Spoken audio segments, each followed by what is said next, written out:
Bonjour à tous et bienvenue dans cette vidéo. Aujourd'hui, nous allons parler de l'accident du 737 en Chine. Alors initialement, je voulais pas traiter ce sujet, néanmoins, au vu de ce qui circule sur Internet, je me suis dit qu'il était important de vous aider à prendre du recul et d'essayer de voir les grandes thématiques. La première thématique que nous allons traiter, c'est le 737. Qu'est-ce que c'est comme avion? J'ai la chance d'être qualifié dessus. Ensuite, derrière, nous allons regarder l'accidentologie en rapport avec le 737. Ensuite, nous regardons China Eastern Airlines, c'est une compagnie sûre ou pas. Ensuite, l'accident, quelles sont les informations à notre disposition à l'instant T. Et ensuite, derrière, les principales hypothèses et tout ça après le jingle.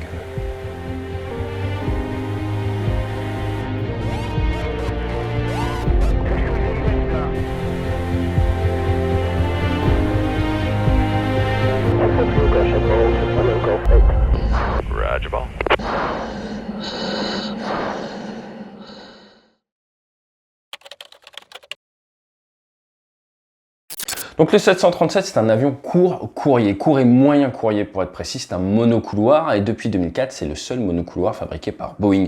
Tout le reste, ce sont des gros avions 787 ou par exemple 777.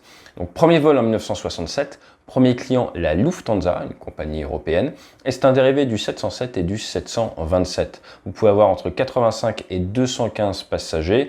Il y a différentes versions. À l'heure actuelle en service, vous avez trois grandes catégories, ce qu'on appelle les 737 classiques, 300, 400, 500, ce qu'on appelle les Next Generation, les NG, dont il est question dans cet accident, les 600, 700, 800, 900. Alors les classiques, il y en a à peu près 2000 qui ont été fabriqués. Les NG, il y en a plus de 4000 en service. Et après, vous avez les MAX, avec Max 700, il faut vous tirer 7, 8, 9, 10, qui sont un petit peu la compétition pour la 320 Neo et qui sont remotorisés. Ce n'est plus du CFM56 de chez Safran, c'est du LEAP 1B, B pour Boeing, là où sur les 320 Neo, vous avez du LEAP 1A, A pour Airbus. Donc voilà, trois grandes familles, les classiques, les NG, les MAX.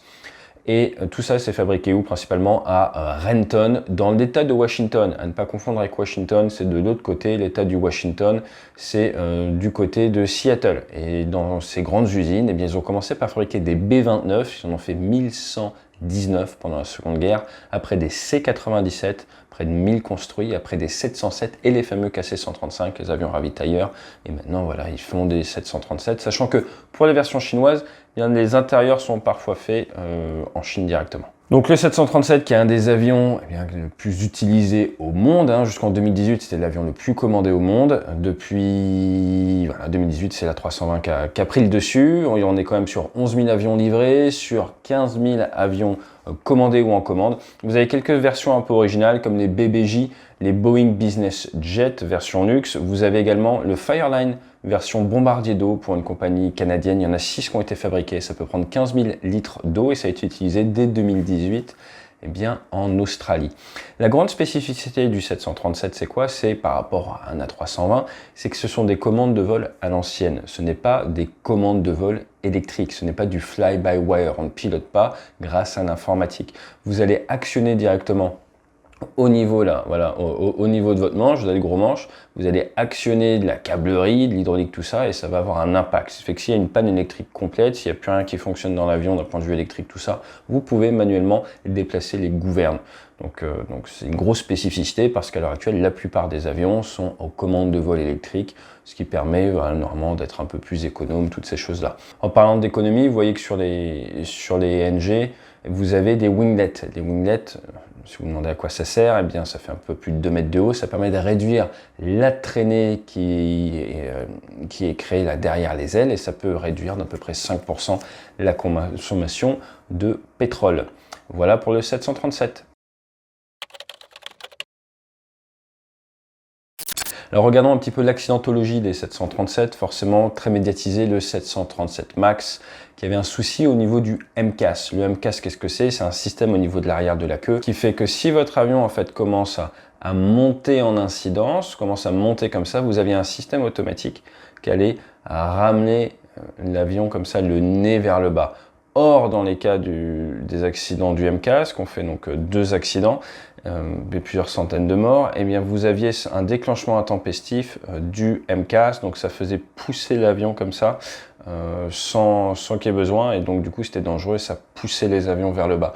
Donc ce système de MCAS n'existe que sur MAX, il a été revu et corrigé depuis les accidents. Après, comme je vous le disais, 20 mois d'interdiction de la flotte, et à l'heure actuelle sur les NG, il n'y a pas de MCAS, d'accord.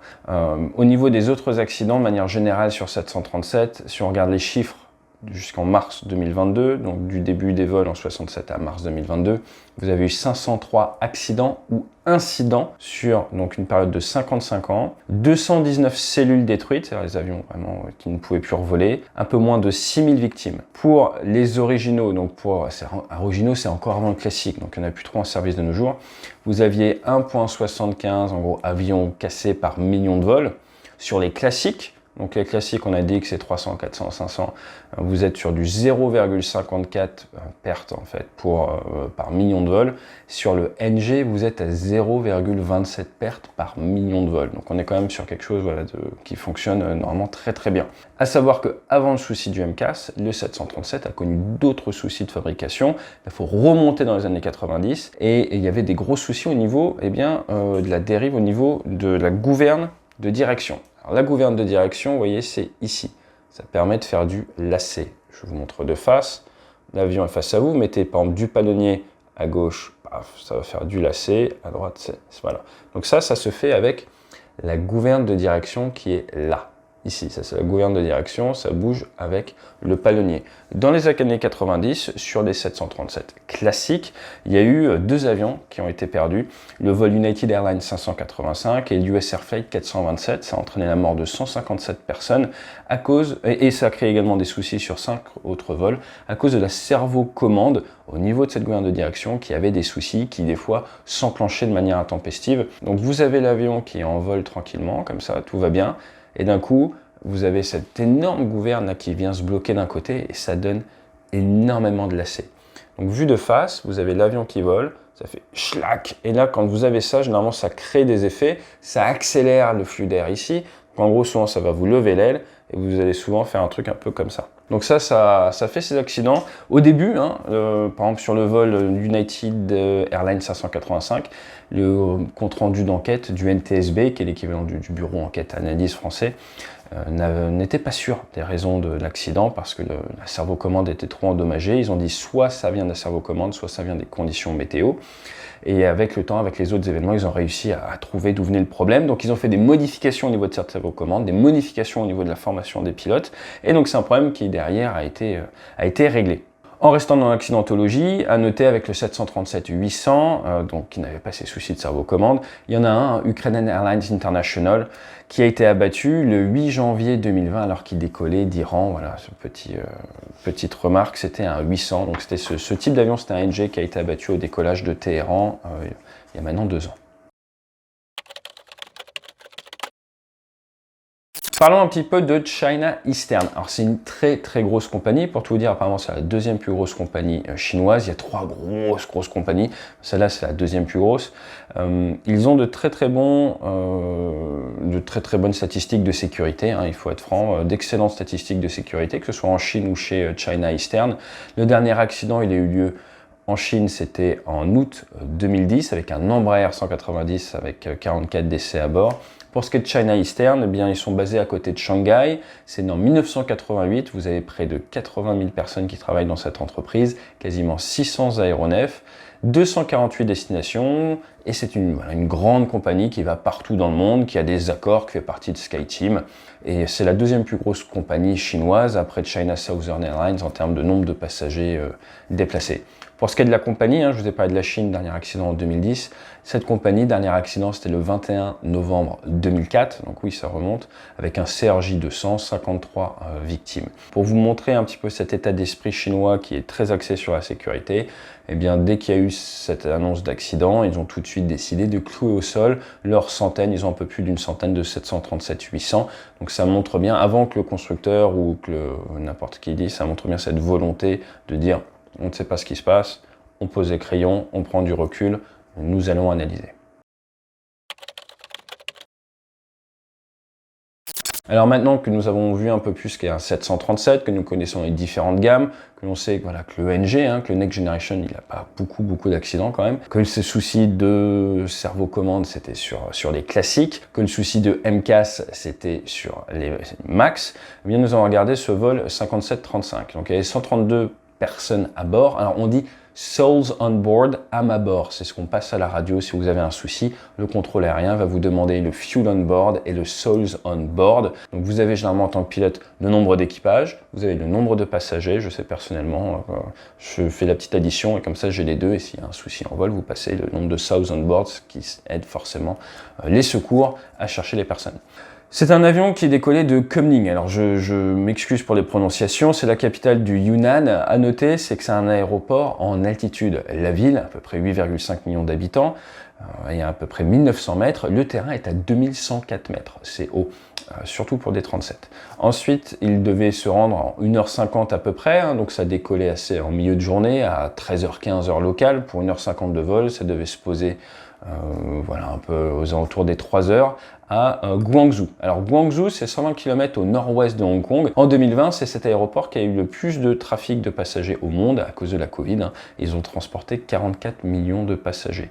Donc Guangzhou, grande ville voilà, portuaire, connue pour être le premier port chinois ouvert sur l'international. Alors tout ça, ça a peu d'informations, peu d'utilité pour les informations par rapport à cet accident. Ce qui est utile, c'est de voir un petit peu les trajectoires qui nous viennent grâce aux informations communiquées par le transpondeur. On sait que l'avion était en croisière au niveau de vol 290, ce qui est un niveau de vol classique. Voilà, pour ce type d'aéronef, on est généralement autour des Mach 0,8, 80% de la vitesse du son. Les 737 vont en croisière plus doucement que les gros porteurs, quand on tendance à aller un peu plus vite. 132 personnes à bord, vous pouvez vous dire qu'en termes de chargement, tout ça, l'avion était pas très lourd, pas trop lourd. Et alors qu'ils approchent de ce qu'on appelle le point de début de descente, le top of descent, alors l'objectif c'est quoi? C'est quand vous êtes à une certaine distance de votre terrain d'arrivée, vous commencez à réduire les gaz et maintenant vous planez. Comme vous pouvez le voir, un 737, ça c'est un max, mais un 737 a de très grandes ailes, tout comme les avions Ning, et ça nous permet donc de très bien planer. Quand vous êtes au niveau 290, si vous avez une réduction de la puissance sur les moteurs, une panne moteur, vous allez pouvoir planer 20 à 30 minutes sans trop de soucis. Vous prenez la vitesse de planer optimale comme un planeur et l'avion va en pente douce comme ça descendre à fonction de l'altitude 1000 à 3000 pieds variaux en descente douce comme ça pose aucun souci. Et pour des raisons économiques et écologiques, eh bien normalement point of descent vous commencez à réduire et on essaye d'avoir une descente continue comme ça jusqu'à la phase finale de poser, c'est un peu ça l'idée. Comme je vous ai dit, cette descente c'est entre 1000 et 3000 pieds variaux. Et là, qu'est-ce qui s'est passé d'après les enregistreurs approchant de ce point de début de descente? Eh bien l'avion est descendu de manière brutale jusqu'à 7400 pieds, donc il est passé de 29 000 pieds à 7400 pieds, ça fait une sacrée différence. Ensuite il serait remonté, alors là il y a deux sources d'informations. Un système de suivi en direct qui dit qu'il est remonté de 7400 à 8006, avant de redescendre brutalement jusqu'à 3225 qui est la altitude du sol en fait. Un autre système qui dit qu'il est descendu tout court. Donc là, forcément, ça ouvre des champs de possibles différents. Mais ce qui est intéressant de voir, c'est qu'il y a eu un taux vario, donc une vitesse verticale maximum de 31 000 pieds par minute. 31 000 pieds par minute, c'est 9400 mètres par minute. En vitesse verticale vers le sol, c'est du 560 km/h. Les informations que l'on a sur Flight Radar et ces systèmes de suivi, elles vous donnent donc l'altitude et vous donnent également la vitesse sol. Donc la vitesse sol, si vous avez un avion qui est purement vertical comme ça, généralement elle est proche de 0. Si vous avez un avion qui est comme ça, elle va être quand même assez élevée. Et les informations que nous avons, encore une fois, elles n'ont pas été retravaillées ou autres, elles nous donnent quand même une vitesse sol qui avance. Donc qu'est-ce qu'on peut en dire? Pas grand chose. On a ces informations-là, on a vu les images, donc là je vous montre les images. Alors je vous mets pas les vidéos, parce que ni les vidéos du site du crash, c'est pas du tout l'idée. À voir quand même qu'on voit que sur la partie finale, l'avion est quasi vertical et qu'il manque apparemment, je dis bien apparemment, un morceau de la dérive, un morceau de la partie à l'arrière à définir. Donc ça c'est les informations que nous avons. Et maintenant nous allons regarder un petit peu les hypothèses. Donc comme je vous l'ai dit, la raison principale pour laquelle j'ai fait cette vidéo, c'est un petit peu pour, comme on fait avec le Daily Débrief, débunker certaines choses qui circulent ou certaines fausses rumeurs. La première serait qu'un avion peut se retrouver dans cette position-là parce qu'il a une panne moteur. Non. Comme je vous l'ai dit avant, un avion qui a une panne moteur, et c'est une des pannes pour lesquelles les équipages se préparent le plus.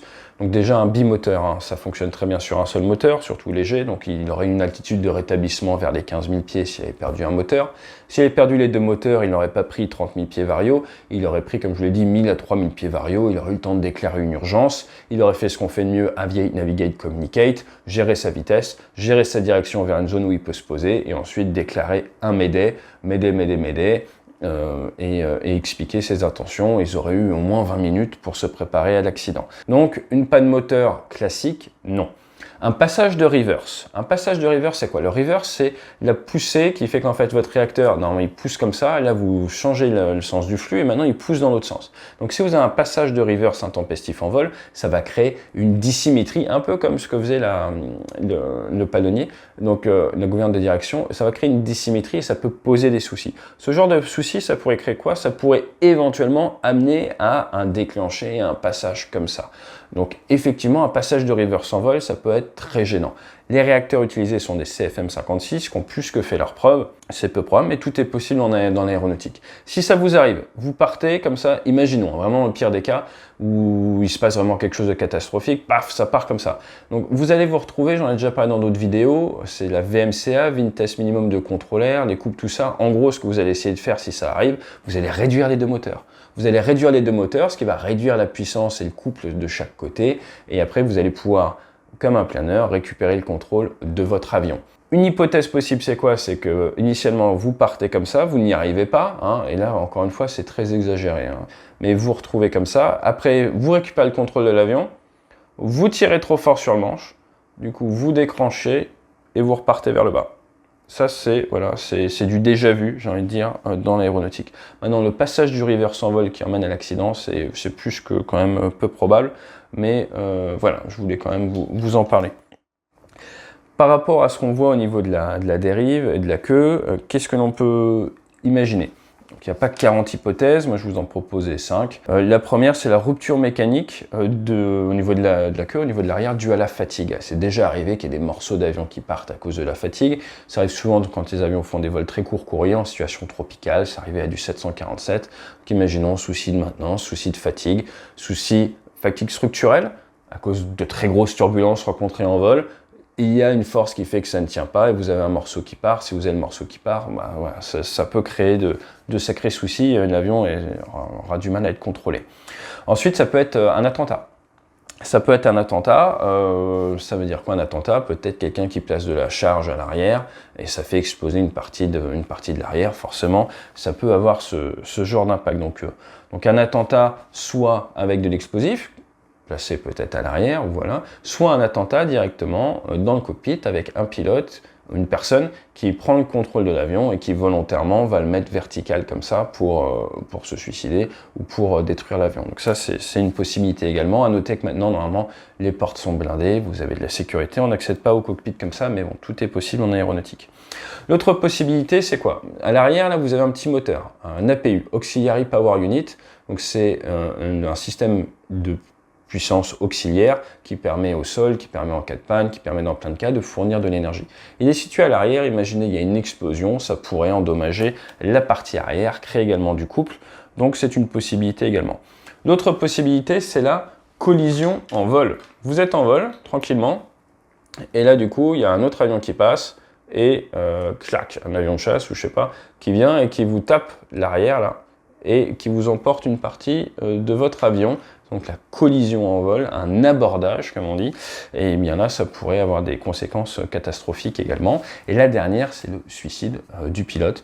Le pilote qui décide, ça s'est déjà vu en France, avec une compagnie allemande, Germanwings, d'en finir, et ce qui nous ouvre d'ailleurs la réflexion sur la volonté de certains constructeurs de passer sur du monopilote en croisière. Ça c'est un autre sujet, mais c'est intéressant également. Je vous rappelle qu'il y a quelques années, suite à l'accident de la Germanwings, il n'était pas question de laisser un pilote tout seul dans le cockpit. Si quelqu'un sortait aux toilettes, il fallait qu'une hôtesse ou un steward le remplace.